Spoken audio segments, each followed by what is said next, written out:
Welcome, everybody. June 22nd, 2026, Monday Musings. My name is Justin Harris. Let's get into it right away. So, the title is Friction. It's a necessary piece to being a good endurance athlete or learning any skill, but when is it too much? Okay, everyone on Facebook and YouTube, don't be afraid to comment. Instagram, say hello, ask questions. I'll scroll back once I get done off my soapbox. So grab a glass of wine and let's get ready to rock and roll. For those who don't know me, my name is Justin Harris. I'm an endurance and speed and power coach. I've coached triathlon, running, cycling, swimming, adventure sports, all kinds of different stuff. And everything from beginners up to Olympic medalists and Olympians, which is pretty fun and lessons learned everywhere. So, friction, all right? Based on the laws of physics, living on this planet, we have friction. In order to move in any direction, there is friction. It's not frictionless. We do not live in a vacuum. When it comes to training, I think it's really important to have some friction. All right. To me, friction is fatigue or a little bit of concern that a workout I might not be able to do. May not be able to accomplish this week. I'm not sure. The key thing is to have some friction. Otherwise, it's boring. It's too easy. Or we're going to lose fitness or adaptations, right? The stimulus is not going to be enough. The thing causing friction. The reason why I want to talk about this today, I was listening to a podcast, Michael Singer. He's like a hippie yogi software developer dude. Has a book called Untethered Soul. Very interesting. And I listened to him and he just says things in a funny way. And he's like, we don't want to move through the world and expect the world to be perfect for us. It's more that we have to understand how to let things go and kind of ride the wave. All right. What he's talking about here is, someone might say something or something might be scary, and that creates some friction. And we can either tell ourselves like we're not good, we can't do this or whatever, or just say, hey, I'm going to give it my best go. And he says, like, we're kind of like a hunk of marble, and over time, things kind of chisel away at it, and there's sandpaper that creates friction, and it really creates us to who we are today. All right, not trying to get too spiritual, philosophical here, but when I'm coaching athletes, I talk about this friction zone. Like, we need to have some friction. The issue is there's too much friction in a lot of people's lives and in a lot of people's training. Let me explain. Yes, things need to be hard at some point to get better, but they should not be hard every single day to achieve what you're trying to accomplish. So if training is every day you have to like sweat it out and be dead on the bike or running or swimming, it's not going to last that long. You're not going to get as high as you possibly can and go from there. It's like investing. If you get in something super risky, it could pop, but the things that really trickle over time, like real estate, S&P 500, these kind of things, it's not financial advice. Okay. Don't take it as such. All right. So we want to chip away at things, but friction is necessary. It just can't be constant on you. All right. If you ever sanded or anything, there's like different grit paper, right? So there's like really low numbers, like high grit, and high number is very fine grit, right? And so it's this idea that, you start off with a rough grit and then you get finer and finer and finer. So when we're far out from an event, we can use some rough grit. We can be, taking off a lot more material. We can be creating a lot more fatigue, because we really have to start shaping the thing we're sculpting, all right? Whatever we're trying to accomplish in this training build. But as we get closer, we start fine-tuning what we're doing, and we don't want to take off too much material, because then it's not it's not going to last. All right. It's not going to stay strong. Okay. So I've given it enough analogies here. And, I'm going to be talking about this, in these concepts, over time. So make sure you sign up for my free newsletter. Happens twice a month. It's a 5-minute read on the art of training. All right. It's my little ask. But friction in training is necessary. I just find people do too much. So how does it look like too much? Like I said, beating themselves up into the ground every single day, saying that they have to do all these modalities. So I have to stretch, I have to do strength, and I have to train, and I have to bike, and I have to do this, and I have to sauna, and I have to ice bath. It just goes on and on and on. And it doesn't really, at a certain point, it becomes too rough. We're taking off too much material off the top. So the last point I wanted to make on friction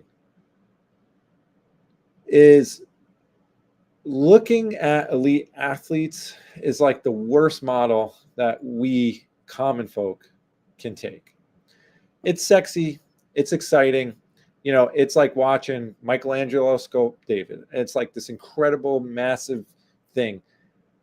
But what we don't realize is those big pieces of marble took years and years to get there. All right. And add in the natural talent of the person and the work and the ethic, and the coaching and the control that they exist over their lives and their schedule. Right. Having done it for a little bit is extremely boring. Extremely boring. All right.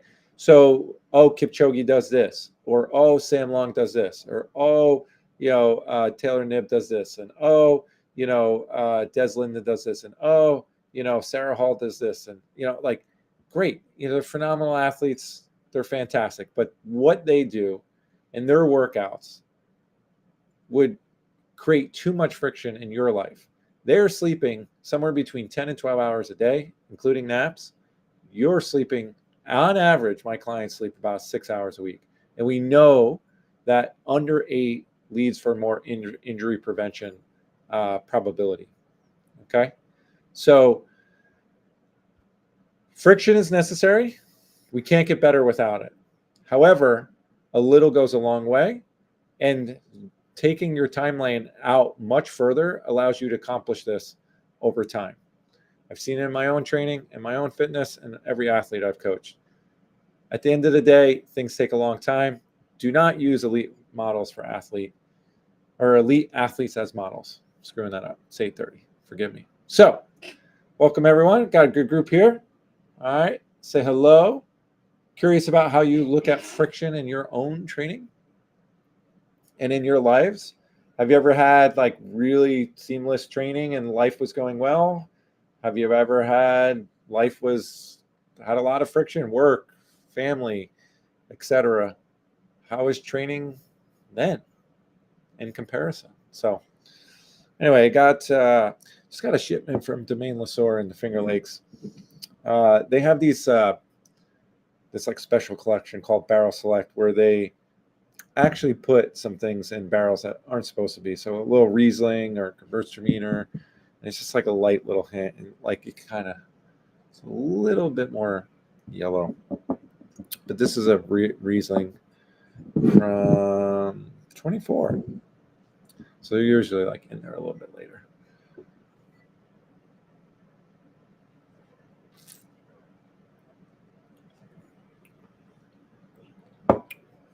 Yeah,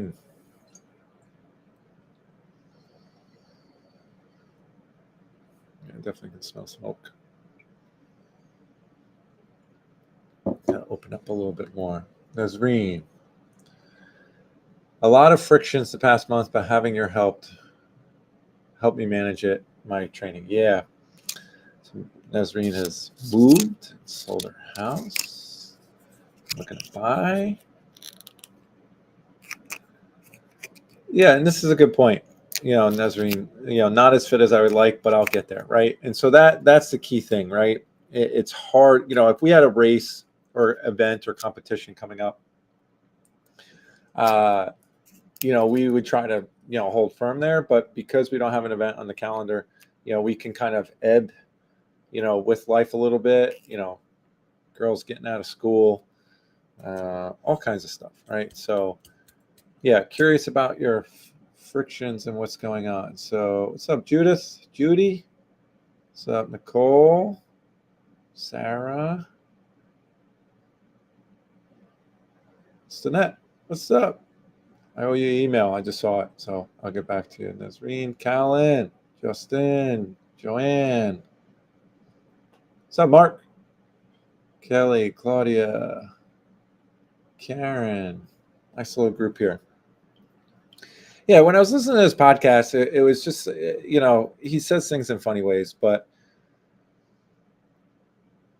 yeah, I just find that people are like forcing things, and it's like, well, like I want to do this specific thing, or I want to achieve this, so I'm going to make the whole world, revolve around me and make sure like I control the variables in my world so that this thing works exactly the way I want with the least amount of friction possible. Ask me now. I have a question for you. Tell me if that has ever worked for you in the long term.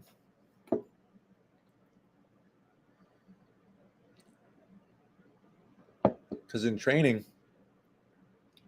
it's, I see people forcing stuff all the time. Constantly like, just be patient. And I'll talk about myself. Last year, 2 years ago, I wasn't really enjoying training. Last year, I kind of rebalanced the fitness portfolio, to enjoy things a little bit more. And I wasn't in great shape. I was in okay shape, but I wasn't in the shape I enjoy being in. And so I just took a long-term plan, kept steady with things, wasn't super fit, but like had the pieces there, going to the gym, biking here or there, running here or there, so that when springtime came and the nice weather came, I can kind of just like slowly ramp up training. Started with 4 weeks of racing once a week, and I was tired, but I knew that if I just allowed my body to absorb that, and get some longer riding in, I'd be really good. Last week I rode 200, or 2 weeks ago I rode like 200, almost 300 miles. And yeah, like yesterday I did a solstice ride on gravel on a friend's bike and just ripped it up. So in a good way. Also ripped up some skin. Crashed. But nothing too crazy. All right. What's up, Robin? All right. Coming off 2 injuries, torn meniscus, then Achilles issue, I find that I'm craving friction, increasing mileage, or adding some speed, but I get nervous to add because I'm scared to get it injured again. Okay. So thanks for watching on YouTube. And I like when people are on YouTube because like I can pop up the question and they can see it. All right. So I have some questions and you can chat and continue chatting because this is live. These are tough questions to answer sometimes. So first thing I'm going to ask, and I'll answer if you don't chime in, I'll answer for the people. So how recent are these tendon issues? Then I would say like kind of how did they occur? So meniscus, I'm assuming, an acute thing, maybe twisted or something like that, or was it chronic? And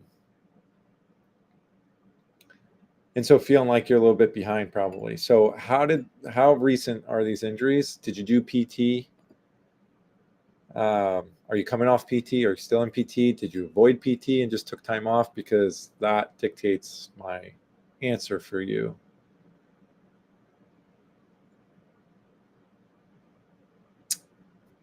You know that, Claudia, I know that feeling regarding YouTube question. Yep. Yeah. Want more, but unsure how to get there. So again, I'll wait a little bit to see if you want to respond, and then I'll get to answering the question.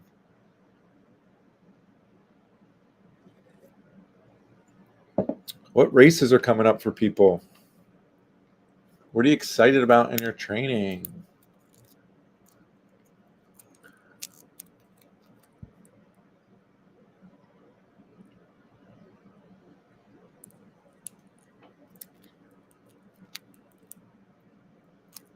Okay, meniscus was chronic about a year ago.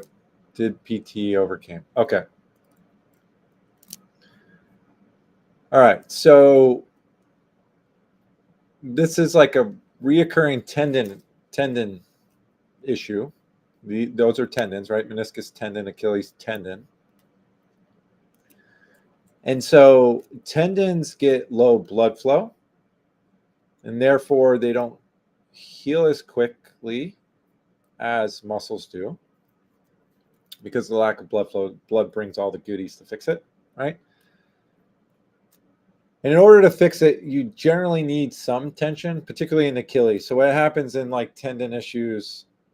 All right, Achilles has been a 4-month process of coming back. Just ended PT, returned to 20 miles a week. Finally was cleared to gradually reintroduce speed. All right, cool. I was going to say, because if you didn't do PT, what ends up happening is like the tendons, the tendon muscle fibers, when they do biopsies and look at them, like everything's like nice and smooth. But when you have, a tendon issue, like they're like all like gnarled up and crazy. And so you actually need tension to like get them, back in line. And most people like just take time off. Okay, so all right, so you're amped and ready to add friction, just trying to strike the right balance. Okay, great. Love this. All right, and this goes for Instagram too, everyone here. So how I approach bringing someone from nothing to something, from post-illness back to something, a week, our annual week off to something, like anytime we're trying to get back into things, I go in this order. Density of training is how we manage the product. So each one, they're all multipliers of frequency, volume, intensity. 3 qualities here. What's up, Roberto? And I'll get to you guys on Instagram. I'm seeing you guys chime in. All right, so those are 3 variables that we're messing around with, okay? So anytime you add frequency, another day of training, or how often are you working hard, and in what way you're working hard, that's going to add volume, right? But once we get settled in 20 miles a week running, that's pretty good. And I'm assuming you're running, not cycling. So what ends up happening is you can't add, like increase everything, all right? Because the density problem, since they all multiply, the density increases very fast, all right? So I go in that order. First, I try to build out, what's up, Mariana? The first thing I do when returning someone back from injury or illness or time off or a beginner is the first thing I'm doing is adding frequency. So how many days a week are we training first? All right. Most people want to get to like, whatever you were doing before. So if you're 5 days a week, let's get to 4 first. All right. If you're 6 days a week, let's get to 4 first, then 5, then 6 over time. All right. The next thing I start playing with is volume and duration. All right. So I keep intensity down. And so instead of doing VO2 max, I'll do more threshold stuff. Okay. And someone with Achilles, I might use the bike more for power zone, like for intensity, and go from there. And then the last thing I do is intensity. Okay. So I go in that order.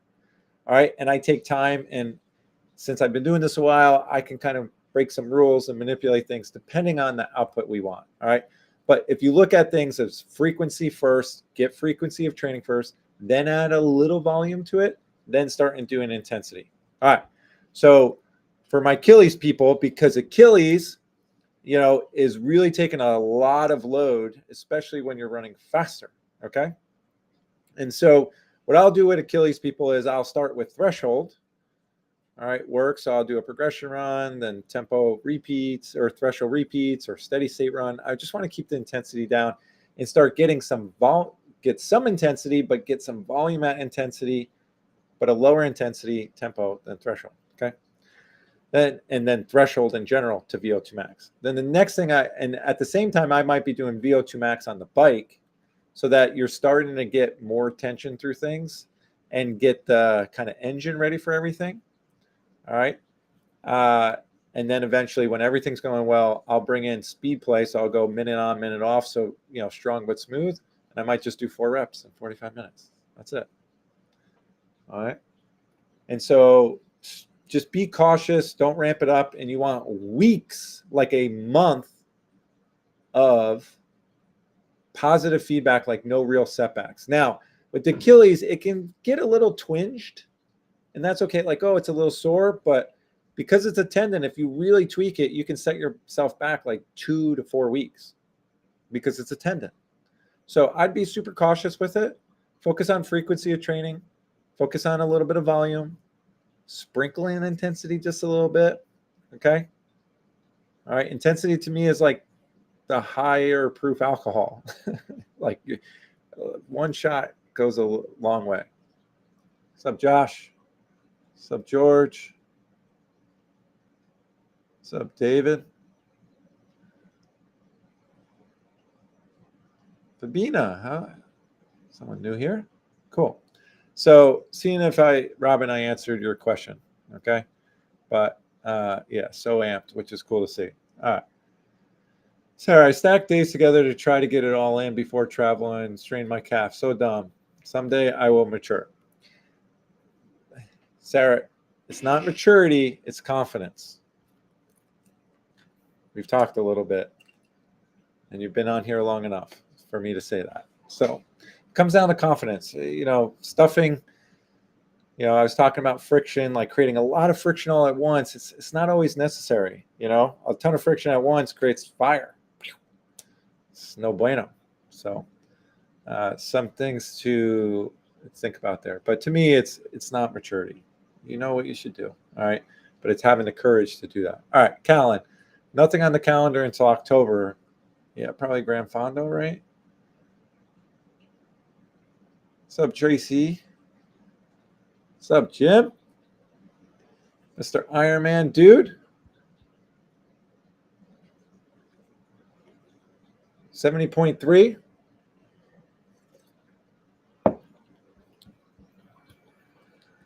Coeur d'Alene.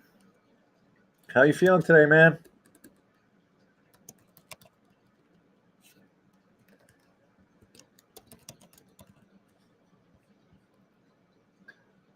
Yeah, just a little sore. I was checking you out, and I was going to send you a text, not sure if you were getting it, but I saw you had like 4 miles to go on the run. How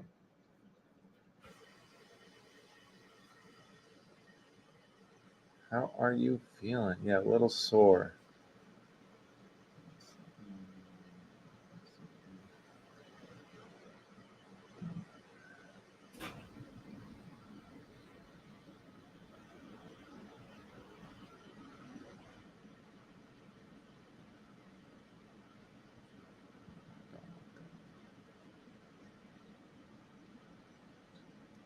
I think the hardest friction to quantify is that which is external life moving or relationships, etc.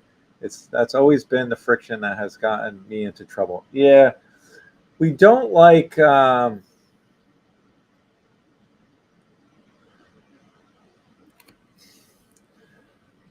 some friction is like in your face, it's just obvious, and some friction is like very under the radar. And this is why like HRV and resting heart rate is like fine. Subjective measures like really make a big difference on what's going on.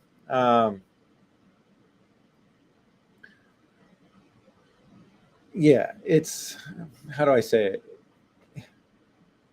We often think that we can handle more than we can, right? And situationally, most of us can handle a lot more than what seems like I'm always talking about, right? But I'm not talking about like an acute, like 1 week thing. Like we can get through a week of training. It's like more like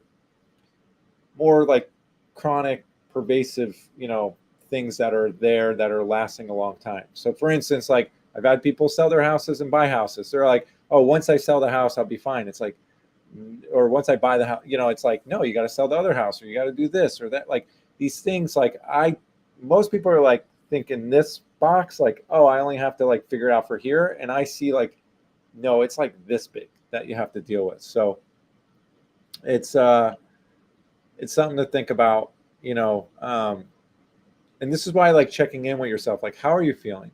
How stressed am I? How relaxed I am? So anyway, Robin, thank you, Justin. So helpful. I'll stay away from the shots too much intensity for now. Yeah, just take your time with it. Be patient. And I'm curious if you have any races coming up and that's pushing you. So,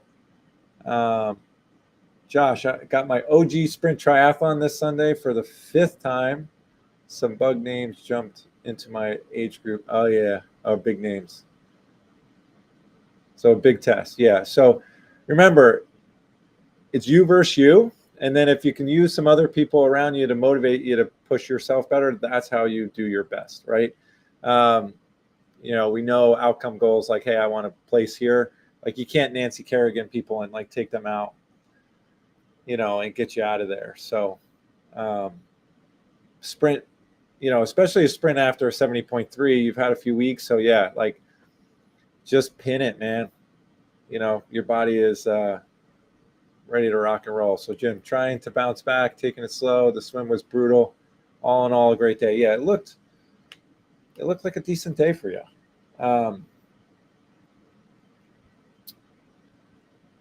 Yeah, man. I figured you not reaching out, I'd give you some space.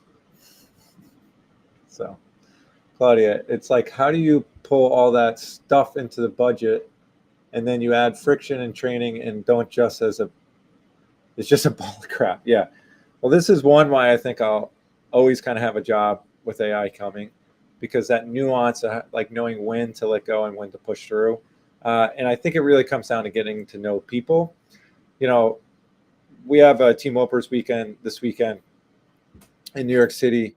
And, you know, it happens to be my birthday. And so we're going to go out, and like everyone will be there, and there'll just be some similarities between like working with me, but like, there'll be like 5 or 6 of my clients, and I coach everyone very different. Some I'm a little bit more firm with, some I'm very firm with, some I'm very patient with, right? It all depends on what I think they need to be successful. Sometimes I miss the mark a little bit. I'm human, but everyone I'm trying to coach to them to where they're at. And I think that's super, super important. And I think that's one of the more challenging things to do. But here's the thing. If you try to maximize your training, it often leaves zero bandwidth for the other shit to fuck shit up. So if we just back off training a little bit, it gives us that space. And when we know things are going really well, that's when we can get on the gas pedal a little bit more, Claudia. So Mariana, recently jam-packed runs and had a dumb fall. What happened? I was tired, and I'm sure I was fatigued. As someone who reminds runners to recover, sometimes a humble fall reminds us that we create our own friction, figuratively and literally. Friction hitting the ground. Yeah, this is the thing is coaches or instructors, and coaching other people. Like, it's not that we're without fault and we should be perfect. Sometimes, I think of the shirt, what was it, Charles or Dennis Rodman wore, like, I'm not a role model, or Charles Barkley. Like, I'm here to like experiment and learn and like pass on information to people, so you don't have to learn the hard way. I remember talking to Matt about this and thinking like, why won't people listen about aerobic runs or aerobic rides? And he's like, yeah, man, we got like 20 years of messing things up and getting hurt and getting injured and spending tons of money to get fixed. We're just trying to help people reduce that. But, just like any friction, like most people need to learn the hard way. So it's just a ball. Sorry, use microphone on iPhone. It's all good. What's up, Doug? Andy. What's up, my man? What's up, Rebecca? Isn't that the truth, Mariana? Last year I tripped on a syringe at work on the hospital and broke my toe. I had to cancel New York City. I'm coming back this year with a vengeance. Oh, Sarah, no vengeance. Just no vengeance. I think that's where you get stuck. I miss you too, Andy. From the OG. Getting there, I guess. Yeah, for fun. There we go. Robin, let's see. I got people all over the place today. Plenty of time. Half in Orlando in December, then a half in Greenville. Yeah, those things. You got plenty of time. So December half, yeah, like August, like training ramps up. So like just like sprinkle it in. Like maybe once every other week, you put in just a couple intervals, just a couple. Like you don't need a lot. So Charles Barkley, yeah, I'm not a role model. What's up, Dylan? So yeah, we're talking about friction. we're kind of talking about like how life comes into training and different stuff. That training is a requirement, or friction is a requirement to get better. All right. It really is. You have to do the work. You have to push. You have to overcome adversity. However, I think people take that a little bit too far. It's like Goldilocks. Porridge is too cold, like we're not doing enough. Porridge is too hot, we're doing way too much. What signifies we're not doing enough? Well, we stagnate, or we know, we don't feel as good as we want to in a certain sense. I use asterisks on that. But this idea of like too hot, what's too hot?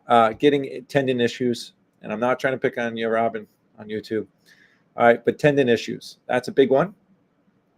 Okay, like that's a sure sign. Stress reactions, that's a sure sign. Getting sick often, that's a sure sign.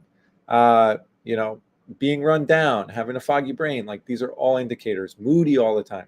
These are indicators that we're often, we have too much friction, right? So the Goldilocks, is kind of a moving place, but it's doable. And for 90% of my clients, I'm pulling the reins back on them. Very rarely am I like kind of cracking the whip. Not really about that. Oh, Joanne, I'm so glad you asked this, and I can't wait to talk on Friday.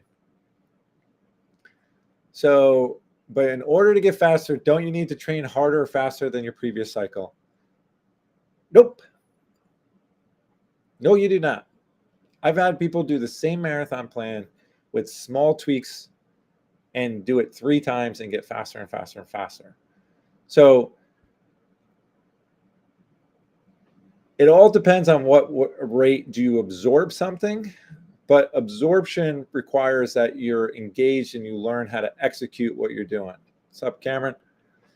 Right. So this is a common problem, Joanne, that I've had with a bunch of athletes. And this concept, like if I don't train, if it doesn't kill me, it'll make me better, is the way I kind of sum it up a little bit. But if we're always trying to one up ourselves, that's where most people get into a lot of trouble. Now, I'm talking globally. I'll talk more specifically with you on Friday. But just simply learning, having a little bit more trust in the plan. Like the first time, my clients are always like, what the like, I don't know, like this, I don't feel like I'm training for a marathon in the first 7 weeks, and it's like, oh, I could do more. And that's a great place to be, right? But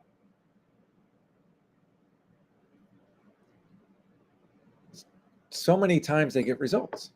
And so when they get results, you think people would trust it, but not always. And so then what happens is during that process, you trust it a little bit more and you understand how to engage in the workout, kind of like what to expect. So the second time around, we can engage a little bit more. Plus, the coaching bit, like I know how to read you a little bit better. I know how to like be in your schedule a little bit better, like how you're going to feel, how you're going to respond to stuff. And so this idea that we're both a little bit more in attunement, tuned together, we get more results there. And knowing when to step on the gas pedal, I think is the most important thing. And so, but also, Joanne, I would say is New York City Marathon training has not started yet. So we don't need to be cranking it out as you enjoy travel and whatnot. So, Nicole, hard to know sometimes when the scale is shifting to feeling good versus being over the line. Exactly. So it is very hard to do that objectively or subjectively. Like it's hard let me say that again.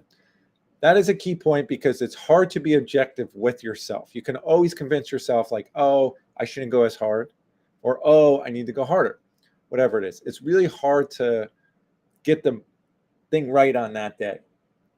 And so that's why trends really matter and looking over things over time. So this is a big reason why I'm super patient with my athletes, as I think Joanne is trying to point out, is sometimes it can feel like you're not really training that hard. That's why in my last newsletter, I was talking about that. Like, what does it mean to really train?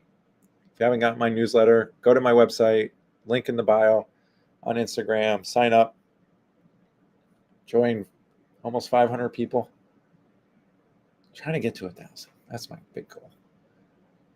But yes, it's very hard. And so if you can't do it yourself, having a coach or a sounding board is really important. I'd be careful of using a friend.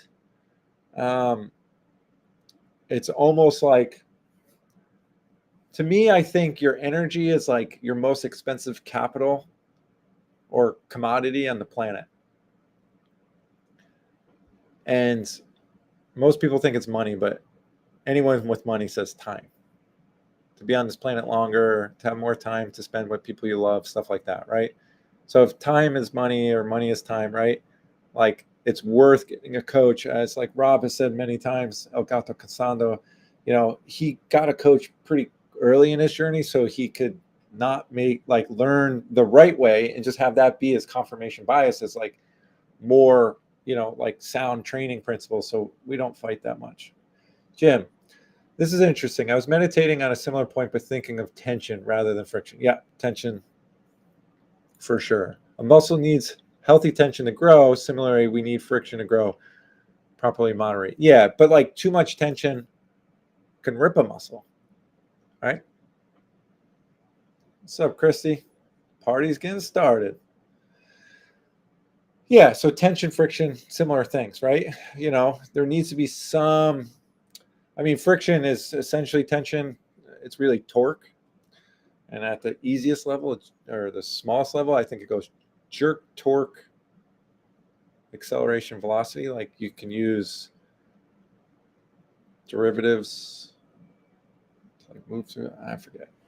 It was my master's. I forget it already.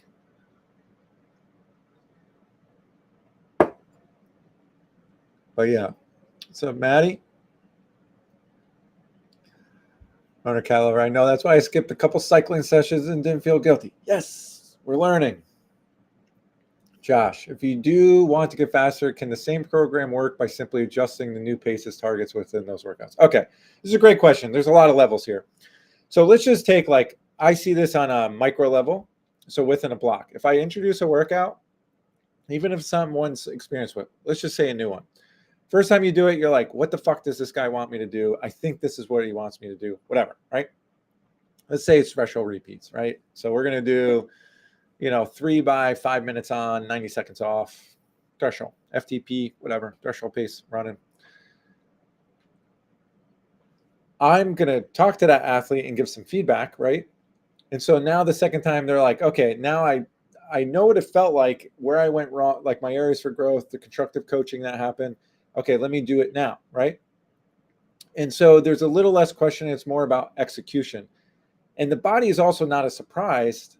On top of the cognitive bit, the physical bit is like, oh, like, I'm not so shocked from this. I kind of know what to expect. The brain is like, we're okay. Then the third time you do it, I do 3-week blocks generally.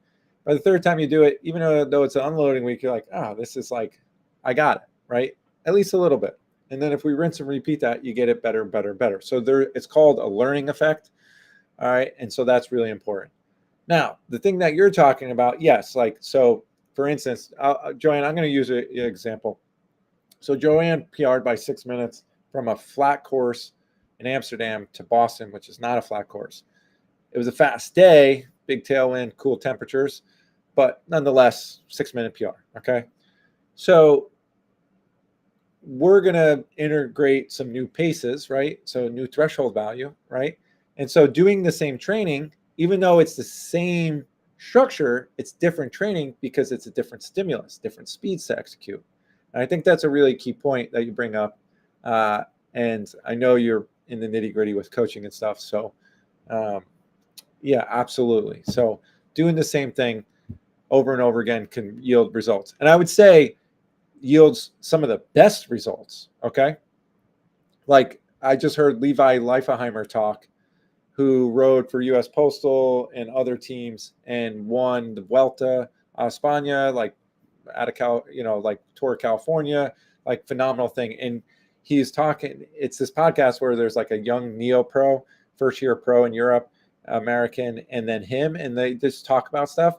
And the guy was like, like, what was your training like? He's like, once I knew what my year was, I did the same year for like 6 years in a row. It's just like my fitness gained, so it was like a little bit different. And he knew how to fine tune it. He knew when he should have been tired, and when he should not have been tired, so he can adjust. So it's massive there. But if we go to track and field, there's this gentleman out of the former U.S. Soviet Union. I forgot exactly what country, but his name was Bondarchuk. He actually came to Canada. I think he's still up there, but he coached rowers. And the Soviet Union, like strength coaches and track coaches, even though there was doping and systematic doping and stuff like that, are like some of the best coaches in the world that like we don't even know their names. And so what Bondarchuk did was he measured every practice he would measure, and he would throw certain weight implements. So like for shot put, you can throw lighter shots, heavier shots, the actual shot. So instead of just like rehearsing the event with the main implement weight, right, he would use lighter weights for more speed, heavier weights for more strength. You could do this javelin, discus, hammer, all the events. And so he'd measure it, and he would do the same training, same lifts, same weights, same weighted implements, same every single day. And he would track it until he noticed when the athlete would drop off. And he would mark that, and he would take that, he'd keep like, oh, it's this athlete's 4 days, this athlete's 15 days, this athlete's 10. And then he knew he needed every 10 days, he would have 10 days, they would go off, he would rest them, and then he would start a new stimulus, and he would do that for 10 days, and then and he would just keep doing that. So he knew how to time to athletes peak in world championships. He knew exactly when they were happening. So one, getting to know your athlete, two, doing the same thing over and over again. And his athletes have produced some of the best results. So anyway, yes, you can do the same thing. Anyway, I had a nice little VO2 max run today with all sorts of fun, little zippy moments. Yes, Claudia, doing a great job. Christy, Sarah. Anyway. Cameron. Oh, I can't believe the Knicks winning was all I needed instead of time. Yeah, now you have all this free time because everyone's happy. But Claudia. But for like me today, it was vastly different VO2 max run to the previous 3 weeks. So simply that just a small stimulus shift can get the same effect. Yeah, for sure.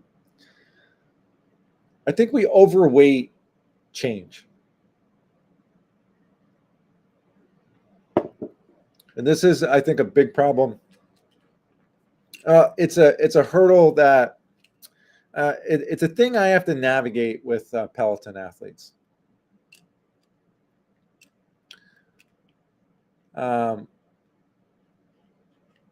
There's always something to do, always something different class, different structure, new structure. Yeah, Josh being the Massachusetts guy. That'd be wicked awesome, eh, Josh? But if you like, just from an educational standpoint, like Zygotsky's like zone of proximal development, like we're supposed to be like facilitating the athlete, like rote memorization, like different stuff. Like if we just like keep changing things, like you don't have any place, like what's your North Star? If you just like systematically like get used to things, you can execute it better. As one athlete said after like 3 years of coaching her with threshold repeats, she's like, I finally realized the goal is not to run faster, it's just to be smoother. And that's it across the board. When I worked with bobsled and skeleton, luge, biathlon, it was just like, can you move this weight? First time you moved like 400-pound squat, there was shaking, wobbling, get up. Next time for the athlete, a year later, like I would come back in the summer, so I would see like bigger jumps, right? Less wobbling. Then what 400 pounds was their heavy set, now they're doing, instead for threes, they're doing it for fives, right? Like, and then like they could come down and it's their 400 pounds for the rest week. So it's just like, it's just over time is really matter. And if you watch, like a infant grow, like a baby grow, if it's your baby and you're seeing it all the time, these things, like you see these milestones, but if you've ever like checked in with like like someone else's, like every 2 weeks or every month, like it looks like they're making massive jumps and they're just making little increments every day. So anyway, Robin, by the way, Robin, appreciate the engagement. And we got someone else here on YouTube. Hello, how's it going? Regarding response referencing the 6-minute PR, does that mean you shouldn't change the threshold time you use for workouts in a training cycle? May have misunderstood. Yeah, so this is a great question. Every coach is a little bit different. But for when athletes, like say in a training build, I really don't like races inside like your A race training build. It's not my favorite thing. I do it, as my clients here know, and some of them like doing it. But I like rhythm to be really important. So if they PR in something during a training build, I do not change their paces because I want things to be as smooth as they possibly can. Particularly in a marathon build, half marathon build, you can get away with it. For me, threshold and paces shouldn't really be as dynamic as people make them. Like your Garmin watch says, or any of these watches say like, oh, no 5K PR or whatever, and it changes things. This is why like machine learning and AI is like getting it wrong because they're changing. It's too dynamic. Like we don't like a lot of changes in our body. We don't. The best results you get is like rinse and repeat. Like you're trying to lose weight, rice, broccoli, grilled chicken. Like eat that, you'll lose weight. Okay. So for me, how do we say for me? It's me. It's only me talking. What I mean by that is other people have different opinions. So when we get off a training build and they've hit a PR, I will not change their paces for at least 2 months. So the month that they need to recover after marathon or 2 weeks after a half, like I'm waiting till like they get back into training and get into a rhythm. And then because I wanted the frequency of training to get back going, I wanted volume to get back up and then intensity. And that last bit is the intensity. So that's the last thing I'm shifting. So you don't need to adjust paces right away. Sarah, so how do you know when you might need a change? Yeah. For me, I'm looking at like if everything I'm giving you, you're clicking it off and you're like, hey, this is easy. And then your heart rates are showing that it's easy. Eventually I'll change some things. And I'll tell people like, yeah, some coaches would change it right away, but I'm going to wait because I want to make sure that the body is well adjusted. Just like we were talking about tension or friction before, right? If there's other variables in life, kids, money, relationships, significant others, work, agent, like all kinds of things that come into play. And so if we're trying to maximize training, and there's one little thing that comes from outside life, it all blows up. So I don't think it's really worth it. What's up, Lauren? It's the only word I think about, smooth. It's all your fault. Yeah, smooth. I mean, geez, all the sprint coaching seminars I've gone to and, coaches that have worked with Olympians, it's constantly, all you hear at practice is like smooth. Like, and even in sprinting, the most aggressive thing, like shot put, hammer throw, like you watch these like ballerinas, like powerful, like athletes, like can squat. So much, and they're just moving around, and it's just like this fluidity, like the smoothness. It's just primo. All right, Claudia, night. All right, later, Jimbo. Rest up, walk around, get some movement in. I'll catch up with you on Friday. Enjoy your vacation.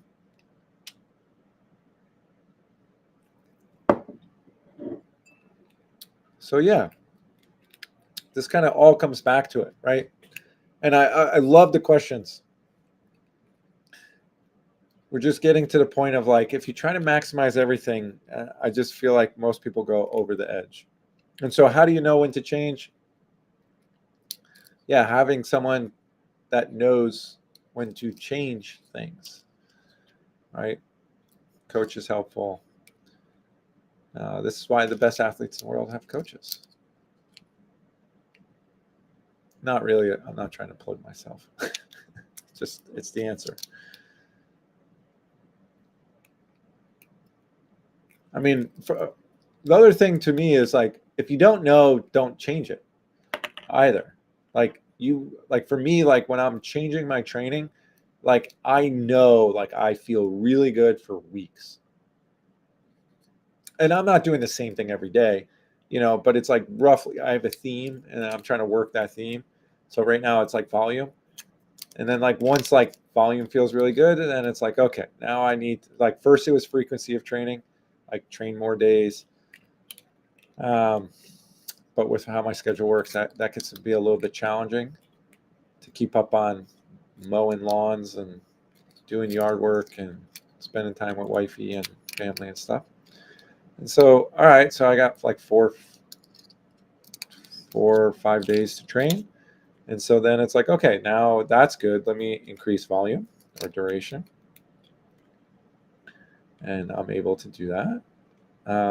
And I'm really careful about the intensity. And I think I got another month or so of like volume.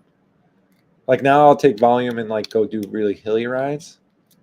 I've been doing a lot of flat rides. So now I'll go do hilly rides. So I'll do the volume and climb up, some mountains and different stuff. And so that'll bring a little bit more intensity. And then eventually I'll get doing some actual workouts. So, all right, y'all. Been 51 minutes. I appreciate y'all. If you haven't yet, you made it this far, sign up for the newsletter. It's on my Instagram bio or on my website, jharriscoaching.fit. Just jump on there. Join. If it's something you're finding value out of this and you're already on the newsletter, maybe recommending it to a couple people would be awesome. I'd appreciate it. I'm trying to build that up. Eventually, I'll get to a place where, maybe there's some more curated stuff for the readers, a little bit more specifically. But yeah, appreciate you all for showing up on a Monday. Great crew. Thanks for the questions. I will see you next Monday.